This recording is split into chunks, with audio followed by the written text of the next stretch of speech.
Welcome, everyone. If you're able, would you please rise for the presentation of colors and the singing of the national anthem by Todd Masula?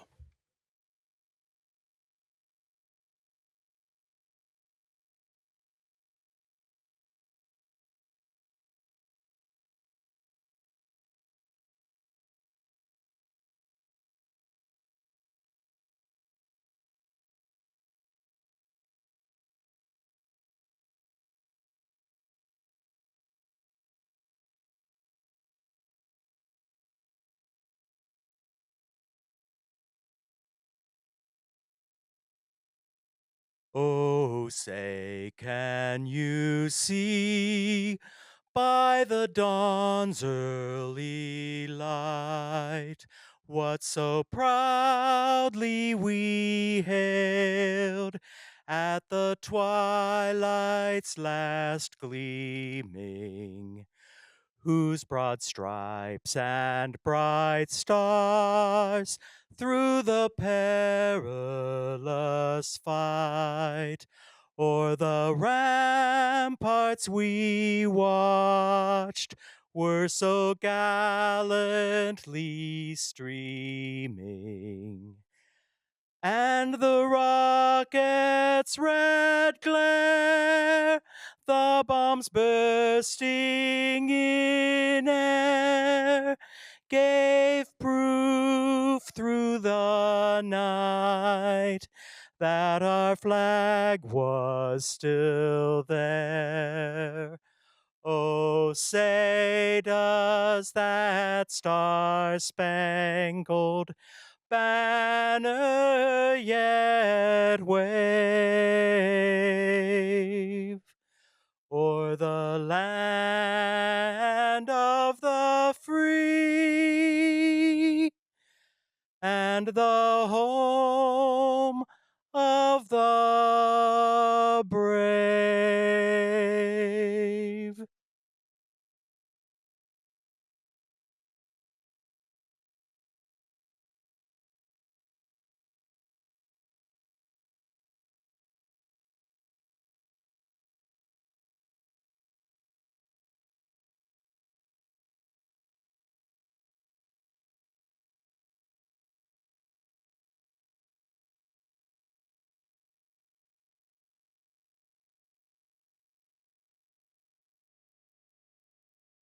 Please be seated.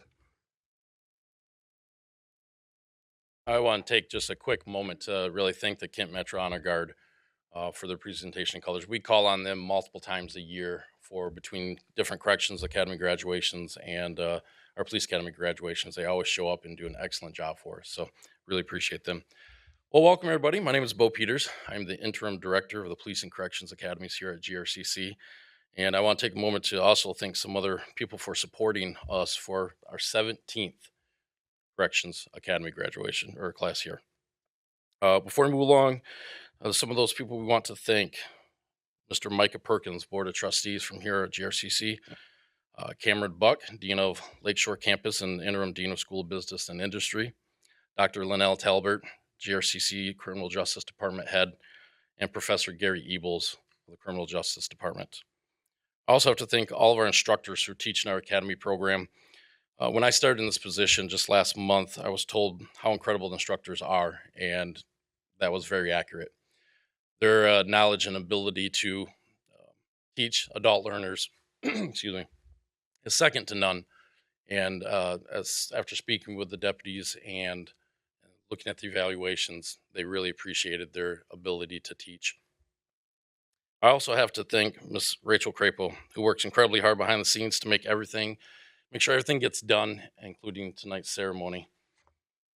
Thank you to our members of the following agencies: Kent, Ottawa, Ionia, Allegan, and Newaygo County, and their command officers. And lastly, I need to thank our advisory board members for their support and guidance. Tonight, we celebrate the achievements and graduation of the 17 members of our 17th Correctional Academy. So, an overview of the local Sheriff's Corrections Academy. It is a certification requirement set forth by the Michigan Sheriff's Corrections Training Council. For most of the students, it's 160 hours of training. Training includes the following topics: correctional law, prisoner mental health, fire safety, custody and security, booking intake, professionalism, culture, diversity, ethics, interpersonal communication, stress management, report writing, subject control, first aid, CPR, and many more. A lot of subject material for 160 hours. For many of the students, this comes at the beginning of their corrections career. While others may have months on the job, but within their first year, and others have years of experience in a state penitentiary. And yet, some may have some years of experience on the road patrol side. For all of them, the Academy has either built a foundation of understanding or has enhanced their ability to protect and serve in our county jails. We are very fortunate tonight to have the guest speaker from Allegan County Sheriff's Office, Sheriff Frank Baker.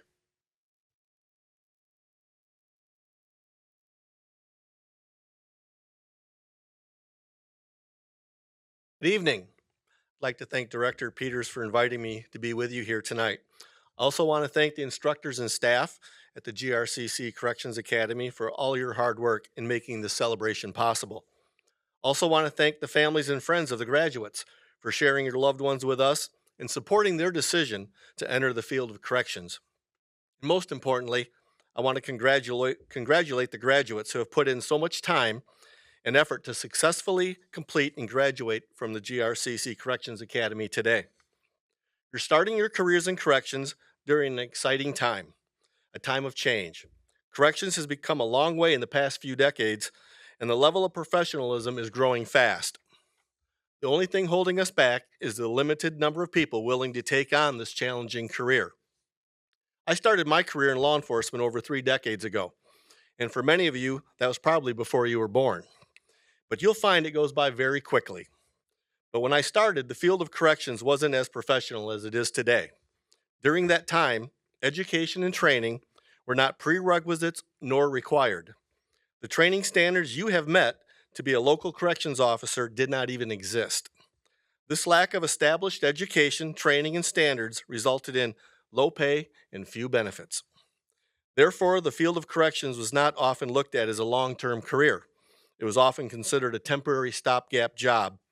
Corrections officers were referred to as turnkeys, jail guards.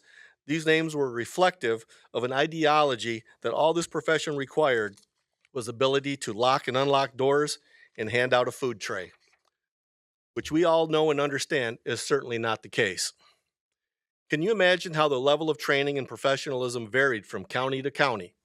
It's easy to see how you could end up with deputies with very little or no training, working or even supervising entire correctional facilities. But this all changed about 20 years ago when sheriffs and like-minded legislators got together and passed the Local Corrections Officers Training Act and created the Michigan Sheriff's Coordinating and Training Council to bring about change. Professionalize corrections, create standards, and provide oversight. We now have professional staff, and we can focus on inmate programs, reducing liabilities, and making our corrections centers safer for deputies and inmates alike. Every day, you will be responsible for making sure inmates are treated well, procedures are followed, the rights of inmates are protected, and most importantly, that the staff and inmates are safe. You will notice that most of the inmates in your correction centers will be returning to your communities. Sure, there will be some that are headed to our state prisons, but most will be back on the streets in your communities. We have a captive audience, so to speak, so why not use that time constructively? Today, programs in our facilities, such as our career readiness and GED program, our reentry units, and our community service, are examples of success we are seeing because of these changes and the professional staff that we have in place. We recently had an inmate apply for an interview via Zoom for a job while still incarcerated. This inmate had a job waiting upon release. We had an inmate doing community service on our debts crew, and when the city that they were working for observed how hard he worked and how dedicated he appeared to be, he was offered a job upon release. With things like that happening, not just in Allegan County, but across the state, it's an exciting time to be entering the field of corrections. The system is now in place to provide all of us with the greatest opportunity for success. You will be joining the many professionals who are working and operating our jails and correction centers. but we need you to carry this mission forward. So I have some advice for you. Number one, don't lose your sense of humor. Humor can help you deal with the many sad and tragic things that you will see and witness. It is good to maintain a sense of humor as it will help you deal with the stressful experiences that you'll be a part of. Humor amongst your coworkers becomes an informal way of critical event debriefing. Just know your audience and be mindful of who you share these stories with so as not to disrespect those that might have been involved. Number two, don't forget that the people you see and deal with every day are someone's son, daughter, father, mother, brother, sister, family, or friend. Treat people the way you would want to be treated. Show them respect. You will see people at the worst moments of their life, so treat them the way you would want to be treated. They will remember that, and you might find that they aren't like the person that you first encounter. Inmates even recognize this. Once while attending an inmate graduation from a community reentry program, an inmate asked me if we could have the arresting deputy present. He wanted an opportunity to show that deputy that arrested him that he wasn't the person that he encountered that night. At that time, he was obviously in the throes of addiction and he had been in a position of losing his family, but he wanted to see that through the work of our corrections officers, they were able to be changed and now be a part of community that they could be proud of. So feel good when you see them rebounding back from what it was that brought them to jail, and take pride in knowing that you played a role in this change. Trust me, when they are released and you see them out in the community, they will remember how you treated them. They understand that you have a job to do and that there are rules and that those rules have to be followed. But they also know there are those that go out of their way to make their stay more difficult or fail to follow through on things. If you tell an inmate you're going to do something before the end of your shift, do it, or they will believe you lied to them. They will respect you if you respect them. Number three, make time for your family and friends, and most importantly, yourself. Your family and friends will help you survive this career and provide you that needed break away from the job. Have positive hobbies or things you do with family and friends, or for yourself. Many of us are on 12-hour shifts. That leaves plenty of time off. Use that time constructively. I know it can be easy to waste those days. However, keeping active with hobbies and things you enjoy will help you immensely. It doesn't matter what the hobby or activity is, just have something to do for yourself. Number four, set realistic goals and take pride in your work. Not everyone is going to be a sergeant or a lieutenant or a captain or a jail administrator, and that's okay. Just be the best deputy you can be. If the timing is right and you end up in one of those other positions, that's great. Just remember that each promotion brings with it a new challenge and reasons to be the best you can be. Additionally, each career step you take adds responsibility, not just for yourself, but for those under you, and each step grows that responsibility and stress. So taking care of yourself is even more important. Number five, and this is the greatest single piece of advice I can give you, and that is to never do anything to call into question your integrity. Your greatest asset and value to your agency is going to be your integrity. You will make mistakes along the way. We all do. I have made many of them myself. That is part of learning. However, never lie or falsify something to cover up a mistake. Mistakes can be dealt with and fixed, not swept under the rug, but handled and taken care of. You will have training officers and sergeants who will help you. They have seen it before and will know how to resolve the problem and make the best of a bad situation. But only you are responsible for your integrity. If you lose your integrity, you will spend much of your career trying to rebuild it. So own your mistakes, learn from them. You will learn and keep the respect and support of your peers and supervisors. If you choose to take the low road and try to lie and deny your way through a career, you will not last long. And I cannot stress that enough. I have a saying that in most circumstances is always proven to be true. We never fire anyone for what they did. We fire them for lying about what they did. Part of professionalizing corrections was providing well-written policies, directives, oversight, and accountability. And as leaders at a sheriff's office, that is our responsibility to you and the community. Yours is to be well-trained, trustworthy, dependable, ethical, and honest. That is how we earn the trust of our communities. We have raised the bar in corrections, and it has been risen quite high. However, if you do your best, maintain your integrity, we will help you get over it. So I want to congratulate you and wish you luck in your careers in corrections. Thank you.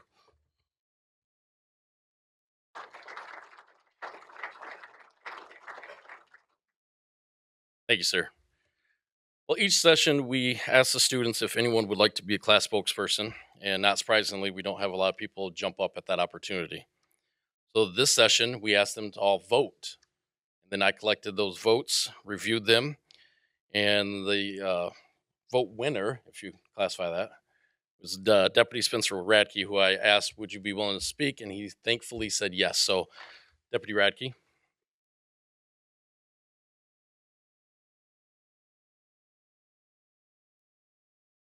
I'd like to start off by wishing everyone a good evening, and thank you for coming out in this weather. I know it's tough out there today. In addition, I'd like to thank our instructors, respective sheriffs, teachers, members of our community for investing in our futures as corrections officers. Not only has this opportunity provided us with the basic physical, mental, and ethical skills to keep us safe in our line of duty, it's given us a strong base to move forward and grow in our careers and daily life. We've been placed in anything from hours of PowerPoints to martial arts classes and real life scenarios in unlikely pairs to test our success. Some of us have formed strong bonds and friendships during this opportunity, such as Abel Serrato and Taylor Fraley. I'm sure we all appreciate the knowledge gained from Sergeant McGinnis's insightful and sometimes horrifying stories in her years on the job. From that to our dedicated and disciplined Kent County martial arts instructors. I'd like to thank all involved in our academy for the knowledge they've shared to help us serve our communities for the better with a round of applause. Thank you. Good night.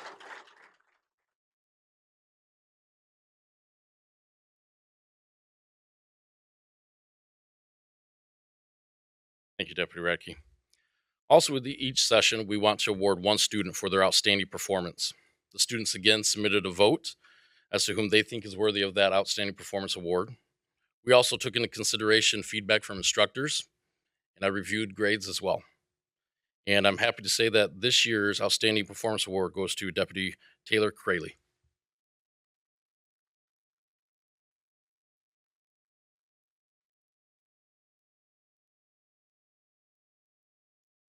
At this time, we're going to recognize all of our graduates. So, if graduates, please stand, fall out.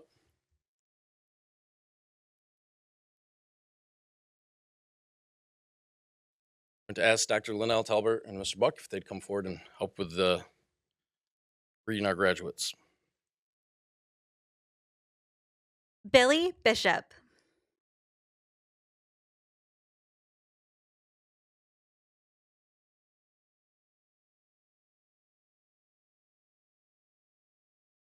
John Danveld.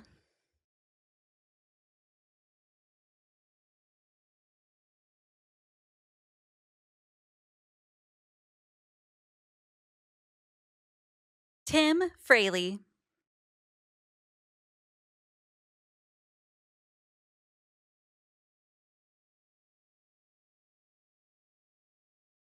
Isaac Garcia.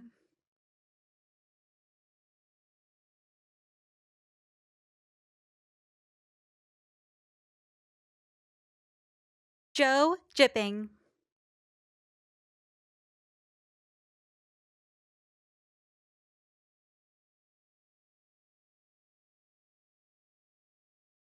Taylor Crayley.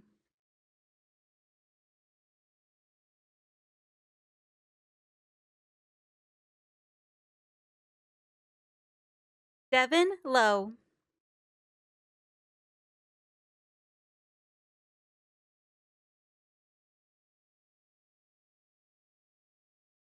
Colton Parker Johnson.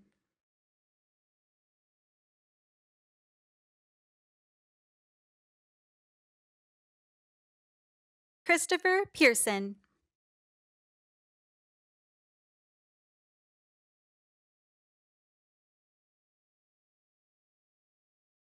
Kaylee Piper.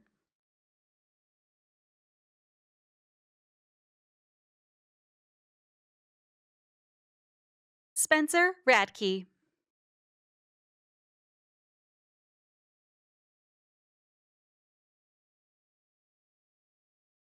Nathan Rightwage.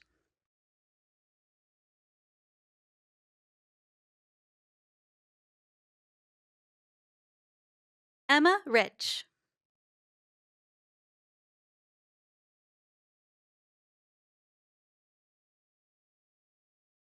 Austin Sanders.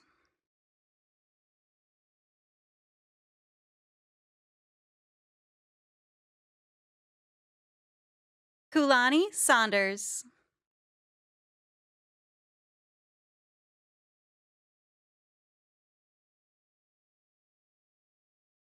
Abel Serrato.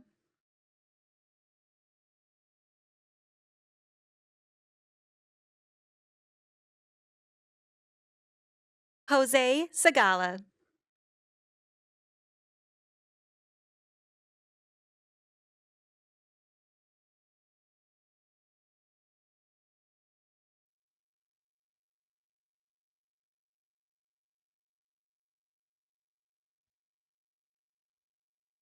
And I want to thank you all for coming out this evening and bearing through the roads and the travels and the storms that we always have here in West Michigan this time of year.